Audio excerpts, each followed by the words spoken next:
let's start off with crude oil. This last week was a fun one. What was this? Thursday. So Wednesday we had a bad report. Thursday, OPEC was supposed to, or they met to see if they were going to ramp up production or keep production, or their production levels the same, or stay on schedule. Decided to stay on schedule, which this was just a difficult day to trade because it went all the way down, came all the way up, then all the way back down. It ended up getting me out of both sides. So I basically went flat on oil on that day. But oil, since Thursday or Friday, is looking like it's wants to continue higher, right? So let's look where we are. And here's this extension where we hit the 786 to the T, or no, close enough. It looks like it's to the T, but it's probably off by a couple pennies. And this is the larger trend, right? The 127, right? This is the short term, right? So just keep that in mind, because what we did on on the larger trend is we hit support perfectly, and then we're right back above our 100% mark, right? So for me, that would say we're gunning for the 127, and most likely, and then probably if we can hold this 127, which is this area right here, the 50% of our new extension, right? If we can get above that, which is that's going to be a difficult one to hold. As you see, we attempted 1, 2, 3, 4, 5, 6, 7, 8, basically 8 days of getting close to it and attempting to try to break it until the liquidation break. But now we're coming back, right? It looks like oil's pretty much poised to try to break above this 127, which is coincides with the 50%. If we can get above that 83, 89 area, probably basically 80, 84, and we can hold it, then next target would be 86 to 87. All right, MMP. Very, very frustrating. We were looking great, looked poised to take out the short-term high right here up to a target of 52 to 54. Had a great earnings, beat on earnings, but then got stopped out at the 618 extension, right? Which is basically target for this particular sequence, right? And boom, we got stopped out and came back. Now, dividend day makes sense, $1 dividend, but then Friday the bleeding just continued, and I was very frustrating because, again, it looked like we were about to break out. Everything was going how it was supposed to. Now oil's kind of going back where it's supposed to, and they're just kind of crumbling. But let's look where we could be finding some support. Our last time we were down here was 1014 at the 47.51. So if we can't really get above this 50% and 786 of the different time frames, right around this 48.21.13, the next target or the path of least resistance would be the 47.51 to the 47.07. Sunoco is another very disappointing stock for me. We did not beat on earnings, which was where is it? Which is right here. So we were down by 6 cents on our earnings, which is very frustrating because I wanted Sunoco. I figured Sunoco would have just blew earnings. However, they did not. But what I do enjoy about this more than I did on MMP, because you're kind of looking where we are. So the last little burst of energy was on 1013 that brought us up to this 42.57. Now, if we can hold this kind of comeback, right, and don't come all the way down to this 38 or basically 39 area, like we came really close to 39.22, but we are still above here. So let's take this into the weeks and you'll see what I'm talking about. So if you see what I'm saying, so we've had explosive growth, right? Boom, boom. Those are 2 weeks. Now we've had 3 weeks of kind of coming down, but we're ended kind of on an upward trajectory of these 3 weeks. So remember, this is 1 week and it's earnings week, right? So 1 week ago, we were poised to take out the high. So this 1 week, we almost took away the 1013. Now we broke, our squeeze broke and it fired long. This is a weekly squeeze.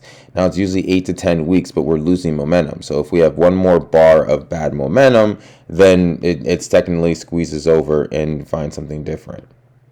Let's look at our volume for the week. 2.5 million on this one, 2.4 million. So we beat on volume here. What's over here? 2.4. Yeah, so this last week was really heavy on volume. Let's go back to the days. Again, now you see what I'm saying?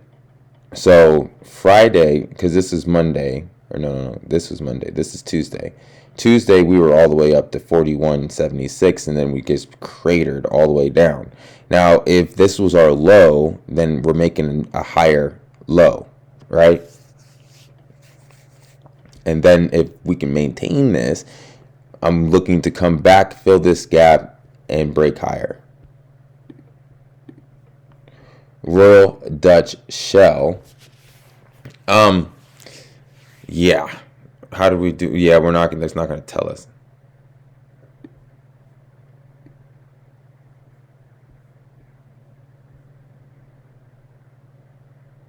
Yeah, it won't tell us.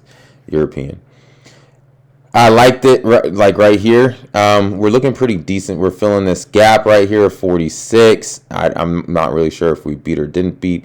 If you are aggressive, I would get in it. It's still not too late since we're still like basically finding it. If you're a little less aggressive, I'd wait until it kind of finds some resistance, come back, and then get it back on the support. Just remember, we have dividends coming out on the 10th, which is 2 days from now. Excuse me, which is 2 days from now. So just keep that in mind that we might have a down day on the 10th, which is 2 days from now. So that could work out perfectly. So we come up here today, tomorrow, and then Wednesday we kind of come down with a dividend, find some support, and then buy from there. E. Again, I don't really have anything on the list so far from this. We're still kind of holding on from last week. E is Italian, so they're not going to show us anything. Excuse me.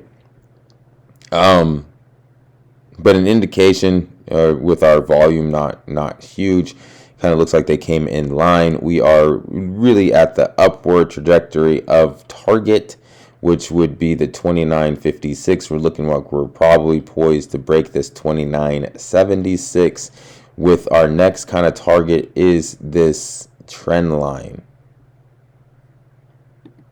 I would like to see kind of what it does this upcoming week. Again, like I said, we're in this from before. We had to hold. Well, we didn't have to, but there wasn't really any. Last week with oil and everything was a little funny. So I'm still in positions from the last week, like I had pre-mentioned or had already mentioned. Yeah. So I would like to, I'm really interested to kind of see if we break out, then again, like I said, target. And then at that point in time, then I would like to draw some lines. British Petroleum.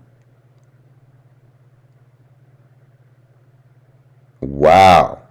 Yeah, BP. Absolutely horrible. Earnings estimate was 98, actual 76 to the negative. That's terrible.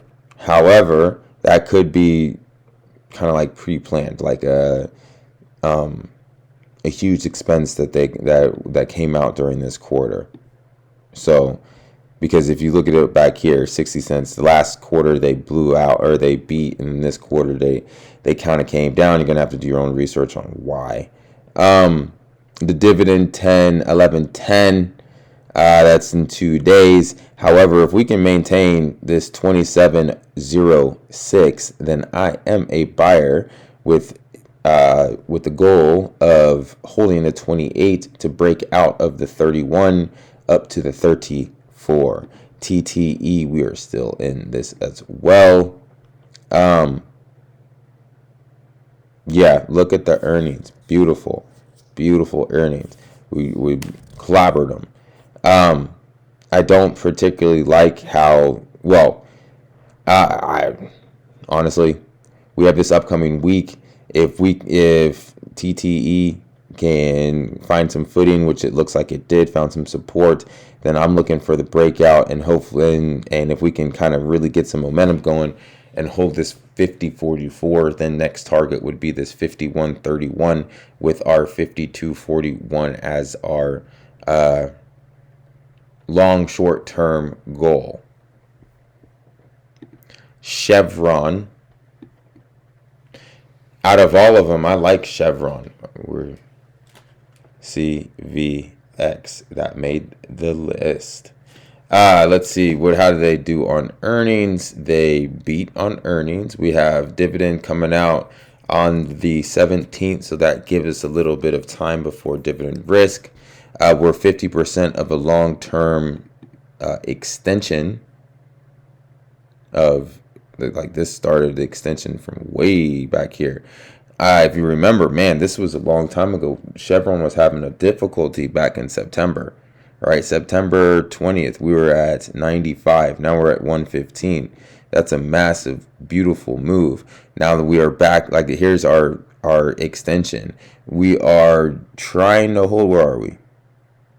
We are above it. So next target would be 117 to 122 to 128. Let's keep on going. Chevron. Chevron does make the list. Kinder Morgan.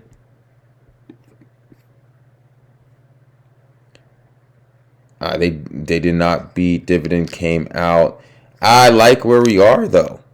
Like, on the long-term extension, we're above that 50%. We're finding some holding. Right, this is where we previously found some support. Right here, you'll see we are a little bit higher. So it's a little bit higher of a low. It's kind of like the same over here as over here. I wouldn't be surprised if we're in a shorter term squeeze. Let's check it out. Let's go to 4 hours, see where we are. 4 hours, yeah, but that's not really what I was looking for. Yeah, again, not what I was looking. I figured we'd be in a more of a squeeze than down over here. However, we are not. Let's go back to the day. Well, no, yeah. What is this? 15. No, sorry. To the day. I like Kinder Morgan here with eventually target 1734 to 1832. So that does make the list. KMI. Valero. Valero's interesting here. Beat on earnings. Dividend risk is about a week away. Yeah, it has to make the list. VLO. I like it. This is being extremely aggressive. I'm just letting you know. I love it at the 74.67. At the 77.99. It needs to kind of prove it holds the 78.07, and because we have huge resistance coming up really close. But I'm prospecting here, so I'd probably buy longer term options or even just buy the stock outright. Looking for an 84.39 target. Exxon Mobil. For some reason, Exxon had disappeared from our list, but it's still something that we need to talk about. Exxon Mobil is looking just like Chevron. It's looking really nice. I like both of them. Looks like for a nice little short-term high right there. Dividend risk, how did we do on earnings? We barely beat, like not very much. But we got 88-cent dividend coming in 2 days. How